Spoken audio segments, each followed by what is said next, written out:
Monster Hunter Rise is Capcom's newest release on the PlayStation and Xbox consoles, and is still, even after all this time, the latest entry in what's becoming Capcom's most highly regarded franchise. Originally launching on the Nintendo Switch as an exclusive title back in March of 2021, and then seeing a Steam release almost a year later in January of 2022, players have been able to see both the best and the worst of this action RPG. After almost a full years and seemingly out of nowhere, it's finally making its way to current-gen consoles on the PlayStation 5 and the Xbox Series X, and those are the versions we'll be reviewing today. While I don't doubt the game runs well on the PlayStation 4 and Xbox One, I simply did not have the time to be able to take a closer look at those specific builds of the game, albeit they are expected to run at 1080p and 60 frames per second on both of those consoles. Today, I will be splitting up this review in two main sections.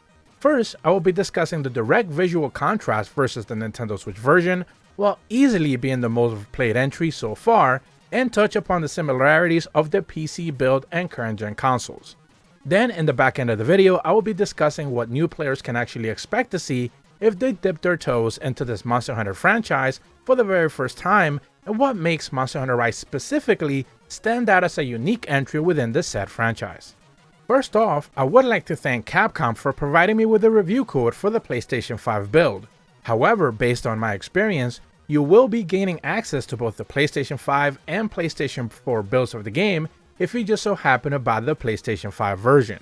I can't speak if it actually works the same way around, so if you buy the PS4 version, you get access to the PS5 version. I can't necessarily say that cross-play gen builds are provided in that way.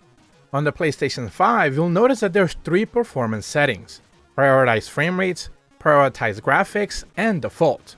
Prioritize graphics is simply the 4K version of the game that's also supposed to run at 60 frames per second, and we'll be talking about that in just a second. The priority frame rate option still renders the game at 4K, but this time it's actually upscaled from 1080p, and it toggles all of the high visual settings to either low or completely off. However, it does let you play the game at a true 120 frames per second, which if your TV can actually support it, is truly a great experience. Default lets you have a variety of toggles on and off that you can then customize to your experience from there. However, do keep in mind that it defaults back to the 4K mode and it drops the frame rates technically back to 60. The issue here is that the game doesn't really run at a locked 60 frames per second at 4K. Instead, it runs at an unlocked frame rates, so you will actually hover around 60 to 70 frames most of the time. And if you're one of those players who detests judder, you'll basically have to get used to it because there's no way to actually lock the frame rates at 60 frames. Which is interesting because not even the PlayStation 5 has an option to simply just lock all games at 60 frames and not let them play with unlocked frame rates, which is an interesting addition that they should probably consider adding. And this is why the 120 frames 1080p upscaled version, while visually does take a hit with lower HD textures, lowering filtering, no ambient inclusion, and even lower shadows, and of course no foliage sway, does end up feeling like the most fluid version offered on day one. Mind you, however, this could change for the final build, and a day one patch is expected, but as far as the review build that we were provided with, this was simply my only true actual complaint that I had regarding the visual aspects. When put in direct comparison with the Nintendo Switch version though, you can easily see the contrast. Simply put, the Switch runs the game at 30 frames per second and 900p with dynamic resolution, so it really just can't compete with even the 1080p version of the game, since it's much more detailed even at that specific resolution, and of course you throw in added in HDR and it easily stands out visually. PC players already have access to all of these options, and when it comes to direct comparisons with the PC, you could consider it somewhere in between. You won't find much visual drops here. The PlayStation 5 and the Series X builds do hold their own on the PC, at the very least in that regard, and the only real benefit here from the PC side of things is that it does run at a true 4K, and depending on of course the PC that you have, north of 120 frames per second. If you happen to be a new player or a returning player from either the Nintendo Switch or PC, there are some things to keep in mind regarding this release. First off, it does not include any of the recently added Sunbreak content. This includes access to of course the Citadel and the jungle locations, and about 20 or so extra monsters that have been added since the launch in summer of 2022. Sunbreak will be dropping on PlayStation and Xbox later this spring for, of course, an added fee.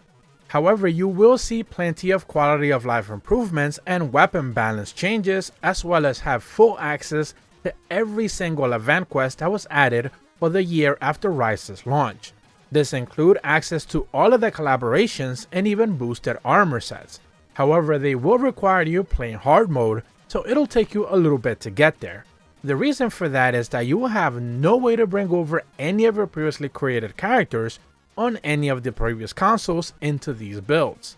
Capcom has once again opted into not to include cross saves or cross play, so PlayStation players will be segmented to play with each other, and Xbox players will have access to the Windows versions to play with, as well as everyone who decides to check out the game on Game Pass, which does mitigate this issue a little bit, but not by a whole lot.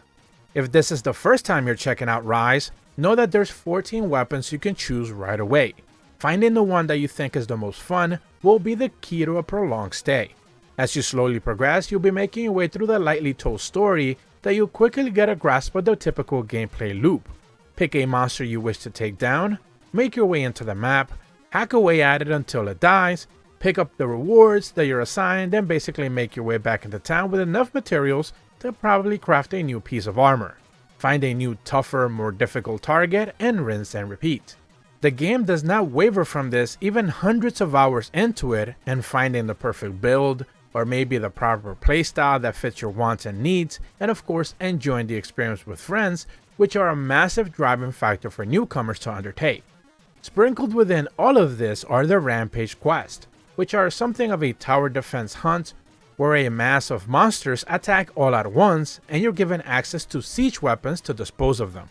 While novel, it does overstay its welcome after a while, and it's something that the community never really embraced. That's because you don't particularly get a one-on-one with the monsters, which are the true showpiece of Monster Hunter. Each is once different from one another and unique in their very own way, even while fighting monsters which are similar to one another or even as such species. They will have their unique twist or even a different attack that you haven't necessarily seen before, and they will be testing your skills and knowledge.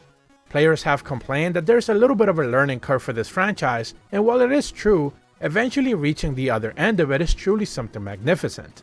Besting a monster that gave you a true workout and hunting it with ease as you understand its attack patterns and positioning is something that all veteran hunters know all too well.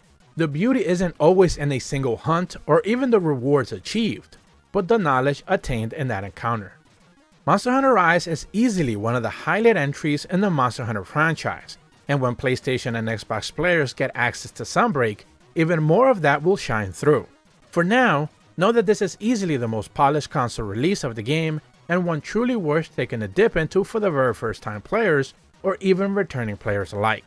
Nintendo Sphere gives Monster Hunter Rise on the PlayStation 5 and Xbox Series X an 8.5 out of 10. If you're brand new to my channel, be sure to leave a like and subscribe, hit the bell to receive notifications when the videos go up, and as always, thank you so much for watching. See ya!